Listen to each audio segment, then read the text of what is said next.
What if my reality is literally showing me the opposite of what I want? Like, how can I deal with it, right? Hey girlies, welcome to the fourth episode of Girl Care Up. So, I know you're here from the last episode, so you need to F that reality.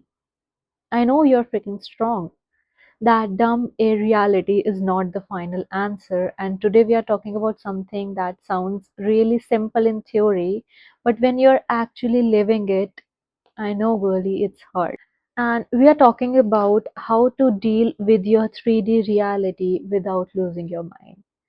Now, if you listen to the first episode, second episode, third episode, like all the other episodes, we talked about why you need to stop worshipping your 3D reality.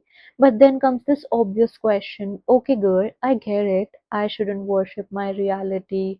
But what I'm supposed to do when my reality is literally punching in my face? So let's do some real talk. It is easy to ignore your circumstances when everything is going well, but when your phone is dry, your bank account is looking disrespectful, when your dream job hasn't called, your specific person is acting weird, suddenly it's a lot harder to stay calm, right? So let's talk about it.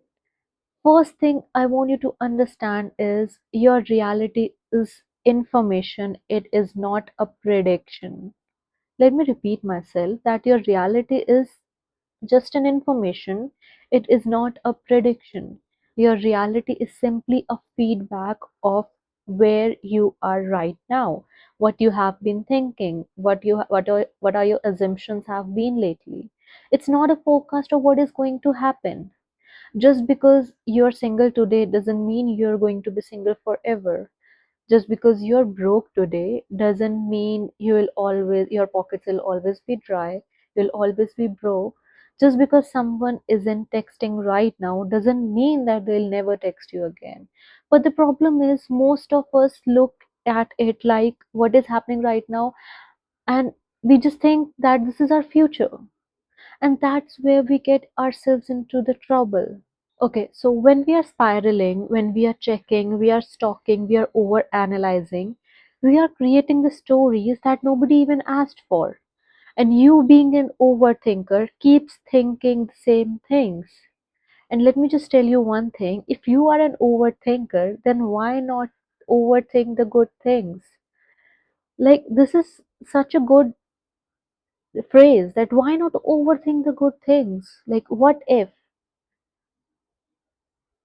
And if one text, and your current scenario is if one text gets left on read, you are planning your emotional funeral. This is your condition. Like, you need to relax, take a sip of water. Nothing has happened, nothing will happen in a wrong way. Nothing will happen. It's fine. I'm here. If you keep following what I ask you to do, I can guarantee that nothing can go ever wrong. And the second thing I want to talk about is you need to stop checking.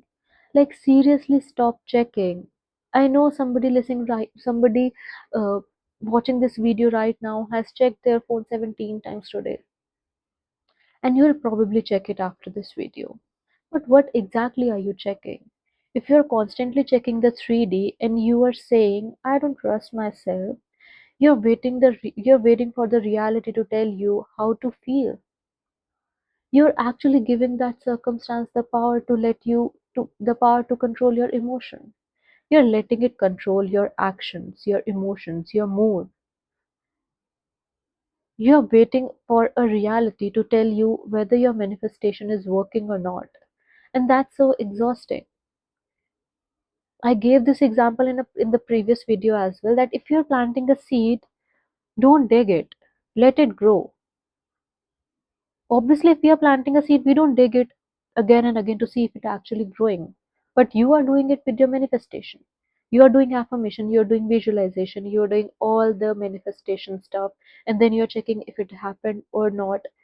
You check, you visualize, you check again, you visualize. Then how will a plant flourish, or how will a plant grow? How will your manifestation come into being when you're constantly digging it? Leave that seed alone. Leave your manifestations alone. Leave your affirmations alone. And here's another thing, you don't have to ignore your reality. Yes, that's where most people get confused, that how can I uh, ignore it completely. You don't have to ignore it completely. You don't have to pretend that it doesn't exist. It is there. If your bank account has $50, it has. If you are in no contact, it is true. If your boss is annoying, then it is. He is annoying. We are not pretending. We are not making the things worse. There's a difference between observing and absorbing. Observing is okay, this is what is happening. Absorbing is absorbing is, oh my god, this is what is happening. Now my entire life is ruined. Like, there is a difference. Observing is such a calming energy. Absorbing is so much panicking. And observing is awareness, and absorbing is panic, like total panic. And panic has never helped anybody manifest anything. You'll keep attracting panicking situation because your brain is getting this command. Okay, she keeps panicking. I think she likes it. And now let's just talk about emotional detachment. Because people hear this word detachment and immediately think that they have to stop caring. No, that's not what detachment means. Detachment means that you're no longer allowing that circumstance to decide your mood every single day. You are not giving it power. It means you are waking up happy, you got a text, and then crying because you didn't get another one. It means your inner peace is not coming from within, it is coming from external validation. That text is deciding your mood. And honestly, when you stop reacting to every little thing, you start feeling free. You stop being a puppet of the circumstance. And here's what I personally want you to do when you catch yourself spiraling. Let's say they haven't texted back. An hour passes, 2 hour passes, 3 hour passes, and now your brain is starting to create a Netflix documentary. Girl, the moment you notice yourself getting anxious, I want you to stop checking and start redirecting. Pick one thing. Go for a walk, do your skincare, clean your room, do journaling, work out, like anything that you can do. You just have to redirect your attention from that scenario. You can call a friend, like there are ample amount of things that you can do. I don't care what it is, but I just want you to do something. Instead of sitting there and spiraling, I just want you to get up and redirect your mind, redirect your attention. Because an idle mind will always go back to the thing that is bothering it. And here's the funny thing, you know what is that? Most of us say we are waiting for a text, but not actually waiting.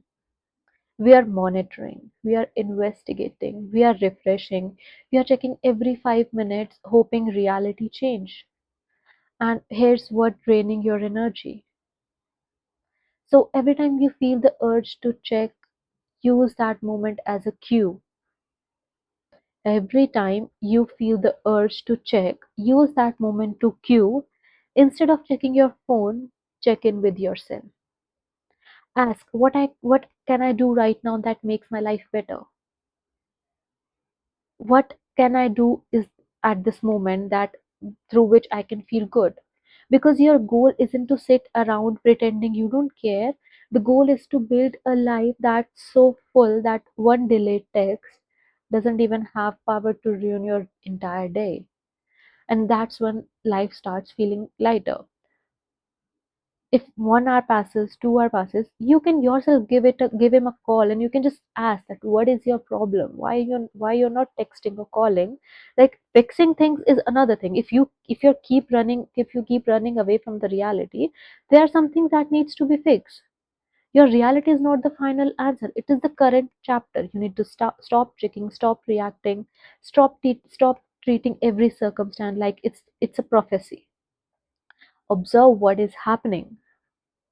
handle what needs to be handled. Like the same thing that I just told you, that if you think that he's not giving you much attention, maybe he's doing it unintentionally.